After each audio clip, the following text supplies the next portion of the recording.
To demonstrate my use of professional knowledge, I've included a variety of lessons from a unit on weather. These lessons not only address appropriate standards pulled from the Georgia Standards website for science 4th grade, but they also align to the 4th grade pacing guide outlined for White County schools. I demonstrate my understanding of the subject and content area by having appropriate conversations with students throughout the lessons. Additionally, I make connections throughout all of the lessons to students' life. It's rather easy with this unit because it's weather, and so I really try to pull on what's going on in their everyday life in connection with weather. You'll also see that these lessons include a variety of teaching methods, which come straight from my pedagogical knowledge of incorporating modeling, hands-on activities, videos, all sorts of ways for the students to obtain the knowledge.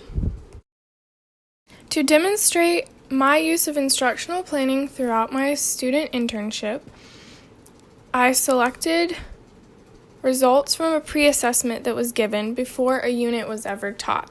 This pre-assessment was focused for reading content. After looking at the pre-test results, I was able to not only prepare lessons, but collaborate with the co-teacher and the cooperative teacher, as they would have better insight how to meet the needs of all students based on the results. To demonstrate my use of instructional strategies throughout my teaching internship, I have included 2 examples of active, engaged learning. The first example comes from the time we were studying moon phases, and I used Oreo cookies to help students visualize each phase of the moon, and then of course it made a nice snack when we were finished. The next example is me informing students that I will be modeling how to write a nonfiction summary. Start to see how to model your summary before you have to do it on your own. Throughout my teaching internship, I provided differentiated instruction with individualized math groups. These math groups were given by me, my cooperating teacher, and a co-teacher, which allowed us to have 3 separate math groups every day to best meet the needs of all students. These math groups would change from time to time depending on how students grew or showed that they needed more help. At time working with each group, I mainly worked with the higher level students. This allowed me to learn to differentiate for students that need more of a challenge. I focused on assessment strategies throughout my teaching internship by using a variety of assessments. On the chart, you'll see a variety of assessments all aligned to particular learning objectives within this unit. There was a pre-assessment given and then various formative assessments throughout the lesson, with a summative assessment in the end. The assessments included formats that were online, worksheets, pen and paper, project-based, etc. Each assessment had an outline for how adaptations would be made to differentiate for all levels of students. One way that I demonstrate assessment use was through a formative assessment. In my initial plans for the unit, this would be the students' opportunity to demonstrate their writing of a summary, and then we would continue on to another topic. However, after looking at the data from this formative assessment, I found that my students needed more practice, and this allowed me to plan and reevaluate the rest of the unit to give myself more time for them to practice writing summaries.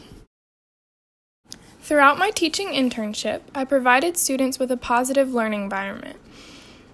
This included a well-managed, safe, and orderly classroom. I did this not only through continuing my teachers' behavior procedures, but also by encouraging class conversation, responding to students appropriately, promoting trust and teamwork, and actively listening to my students. I've included a clip of a time when students had partner conversations and then we engaged in a class discussion where I actively listened and paid attention to what all students had to say and gave them opportunities to share their own opinions and then used that to guide my instruction. Look back up here. I think I heard some good conversation going on. So somebody raising your hand, tell me what you and your partner talked about, what it means to summarize nonfiction text. First off, add the facts from the story. Facts from the story. That's really good. Bella, what did y'all talk about? Telling that about what it was in a short way. A short way to tell what it was about. Grayson and Nate, did y'all talk about anything good? Mm-hmm. Yeah? What? We talked about how it's like a big paragraph or something. You can just summarize it into like shorter, more smaller sentences and stuff. Mm-hmm. That's good. So you guys are right. So it's taking a really long, it doesn't have to be super long, but a passage or even a book, if you read a book, and just shortening it, summarizing it into a few sentences to tell the important facts and things that happened, right? The school's laid out from the east to the west, and our public libraries are truly the best. I demonstrated an academically challenging environment through math instruction. The way that our schedule is set up, we have 2 math blocks. One of those math blocks is reserved for teaching new content, while the other is intervention. This allows for remediation and enrichment. 3 students are pulled out of the classroom during this time, so we cannot teach new content. However, we can focus on the needs and abilities of students in the room. During this time, I work with a group of students that we call the 5th grade group. These are higher level students. These students begin to be exposed to 5th grade standards and story problems. The story problems are pulled straight from the framework's task page on the GODE site and focus on students' ability to problem solve, which we believe fosters an academically challenging learning environment. Throughout my teaching internship, I have demonstrated professionalism. I show my consistency both in my attendance and punctuality. I am appropriate in appearance and behavior. My teacher, as stated in the letter of reference, additionally outlined my participation in professional learning opportunities. Okay. Code of ethics. I demonstrated communication both with my teachers, co-teachers, students and parents, along with other school personnel. I've included the signed documentation that I was a part of several parent meetings where students were being discussed and we had the opportunity to make decisions about the students' learning. I have some email correspondences between myself and other teachers where we were discussing and collaborating for ideas and planning for lessons. Now I'd like to take the time to reflect upon the things that I learned throughout my teaching internship experience. I'd like to begin by outlining the strengths that I found about myself during this time. I believe that I really excelled when it came to professional knowledge. I demonstrated that I understood the content, that I knew it well enough to communicate it to students, and that would help them and in turn help me as I'm planning, creating lessons and activities. And when I found that I didn't know something, I would take the time to just research it, as you should, because you have to be prepared when you're going to teach students. Additionally, I believe that I upheld professionalism throughout this experience. I was able to focus on professionalism in more than just my appearance, but also in the way I communicated with other teachers or school personnel, which is super important, especially when you want these people to be good references as you're trying to get a job. I think that I maintained professionalism with the students and the parents as well, and though I never had formal contact with parents, I did interact with them face-to-face, and I did my very best to maintain that professionalism. And along with professionalism would be upholding the code of ethics, which I never had an issue with that, and my teacher was always good to compliment me on professionalism. Another area I'd like to discuss in reflection is the weaknesses. I think self-reflection, like our daily reflections that we completed, were a major part in helping me kind of realize and take action as far as weaknesses are concerned. The weaknesses that I saw for myself were differentiated instruction and academically challenging environment. So for differentiation, the reason that I felt like this was a weakness, I had the opportunity to participate in differentiation, but a lot of times it kind of just came down to relying on the co-teacher or the parapro, and while I understand that they are there for a reason and it's their job to help in those situations, there's still things that I as the teacher can do to make it easier for the students, well, not easier, but to make things more appropriate for the students and their abilities.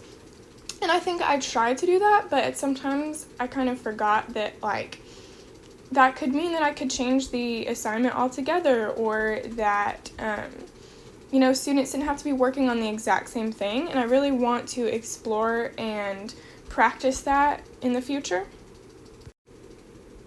And then for academically challenging environment, as I outlined in this video, I had the opportunity to practice that for my higher level students. But I think it would just be easy to say that I forget that just because students are IEP or 504, lower, etc., doesn't mean that they don't need to be challenged in the same regard. And so I think it would be good for me to remember that there are ways to challenge those lower students more than just expecting them to do the bare minimum, but still wanting them to push themselves and excel the same as the higher students would.